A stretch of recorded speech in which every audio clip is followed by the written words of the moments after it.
విసనపేట మండలంలో 2011 లెక్కల ప్రకారం ఆనాటి 10 పంచాయతీలు అంటే ప్రస్తుతం మారేమండ, సండ్రపట్ల ఎల్టీ ఎక్స్ట్రా వచ్చినాయి.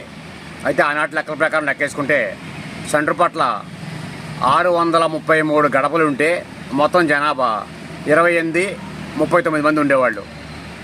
కలగర 1558 గడపలకు 4996, కొండపరవ 699 గడపలుంటే 3002 మంది జనాభా ఉండేవాళ్ళు 2011లో సంగతి చెప్పేది. కొర్లమండ 797కి 3162 మంది జనాభా. నరసాపురం 1254 గడపలకు 5034 మంది జనాభా.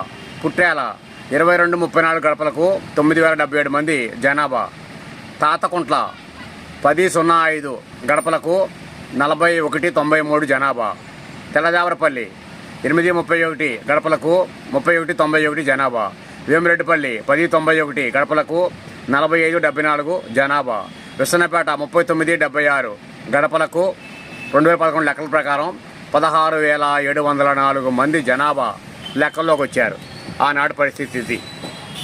ఇదంతా ఎందుకు చెప్తున్నానంటే ప్రస్తుతం ఏ నలుగురు కలిసిన రచ్చబండ దగ్గర కానీ, టీ కొట్టు దగ్గర కానీ, లైబ్రరీలో కానీ, స్కూళ్ళ దగ్గర కానీ, రేషన్ షాపుల వద్ద దగ్గర కానీ, హాస్పిటల్ దగ్గర కానీ వాళ్ళు లెక్కేసుకునేది ఏంటంటే ప్రస్తుత రాజకీయ పరిస్థితులు లెక్కేసుకుంటూ రిజర్వేషన్ కనుక విసనపేట గ్రామ పంచాయతీ కనుక బీసీ మహిళ అయితే ఎవరు గెలుస్తారు, అదేవిధంగా అన్ని గ్రామాల్లో కూడా వాళ్ళ అంచనాలు ఎవరు గెలుస్తారు, ఏ రిజర్వేషన్ వస్తుంది అనే లెక్కలో కట్టుకుంటూ ఉన్నట్టు తెలుస్తోంది.